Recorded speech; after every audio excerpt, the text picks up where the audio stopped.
Hello, this is Fred Rowe from Cerebrite Fly Fishing Guide Service. I've been teaching, guiding, writing, and lecturing on fly fishing since 1982. Let's get to this week's fly fishing report for October 3rd to the 9th. Oh my gosh, we're already in to the second half of my favorite month, Septober. Yeah, first half, God, it's been good. Lots and lots of guiding out there, lots and lots of fishing out there, tons of great opportunities. Fall colors are starting to change. So all I can say, if you can do it, get up here, get out there, go fishing. So where are you going to go fishing? Well, let's start with the East Walker River. Flows are perfect to be out there wading. Lots of snot on the rocks. What's rock snot?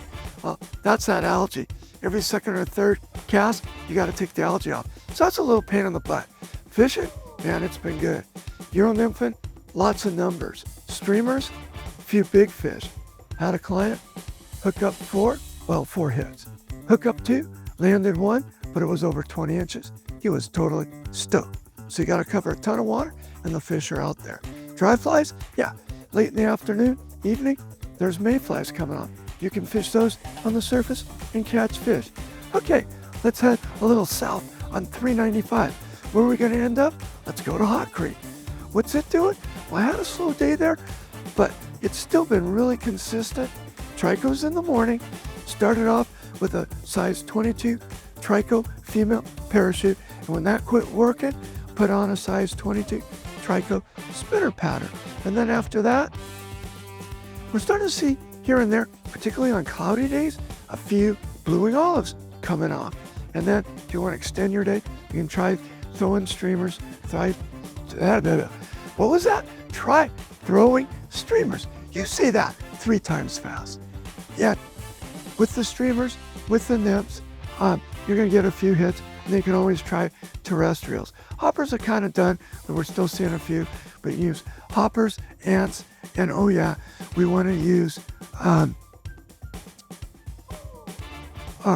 things like ants out there. Okay, so where are we going to go next? Let's go over to the Owens River. I called a friend up the other day. He's been bugging me. And so I told him, it's time. Big fish are in. We're seeing lots of rainbows and a few brown trout in the system, and we're catching them. And what are we catching them on? Well, I like to fish the deep holes, deep runs, and the cut banks. And what am I using? I'm using bigger nymphs, size 12. Stoner nymphs, size 12. Green gold wire prince nymphs, size 12. Gold, here's their variation, size 14.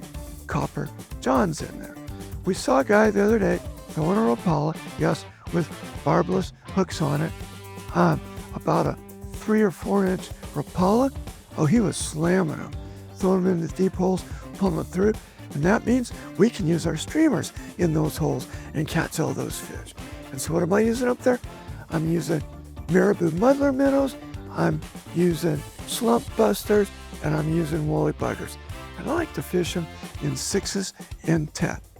Okay, let's go over to the Crawley Lake. What's it doing? Well, we're old school in it, using float tubes, fishing in the shallows, up in and around the weed beds, and pulling things like woolly buggers and olive and purple. We're using slump busters, we're using matukas, and we're fishing them in olives, blacks, and purples. But then, if you want to do what everybody else is doing, fish under a bobber, yeah, an indicator, but I like calling them bobbers because it really is what they are. And we're fishing midges. Okay, let's head down the hill. Where are we going to go? Well, believe it or not, Lower Owens River is dropping, and it's down to 125 CFS, and I've actually got it out there. I've actually been fishing out there because it's so low, we can fish. I will say it's still a little hot to be wearing waders. I've tried them a couple days, and man, I was too hot. So I'm back to wet wading the Lower Owens. Man, it was nice. Got way up deep, up above my hips, but it still was fun, and it was cool, and it was nice. And what are we doing out there? Well, we're fishing with SOS nymphs, we're fishing with olive coleots, we're fishing with size 18 olive quildigons, and we're using size 12 stoner nymphs. And they're all catching fish for us. We're getting small rainbows, we're getting a few bigger rainbows, and we're getting browns from small to big. And at these flows, as I like to say, you can wade anywhere you want as long as the pools are deeper than you are tall. Okay, let's head up Bishop Creek Canyon. I made a point of getting up there to check it again. Guess what? It's time. I suspect this weekend is going to be nuts up there because fall colors are here. Yep, it's peaking right now. You want to get up here, you want to do it. And the brown trout and the brook trout, yeah, they're hitting the flies. I've been fishing up in the canyon. I fished a place called Bishop Park Campground. I've been fishing Weir Pond, and they're both producing. They both have lots of fall color. Then over at North Lake, yeah, it's looking great, and you want to get out there and fish in your float tube. The other day when I got there, storm clouds were coming, and there was nobody out there in the lake in a float tube. Get out there in your float tubes. Troll around with size 12 olive woolly buggers, or fish a Triana dropper, fish a stimulator, and fish a midge pattern. Tiger, zebra, and I've been playing around with a color of green gold brassy, and that's producing fish everywhere I'm fishing it.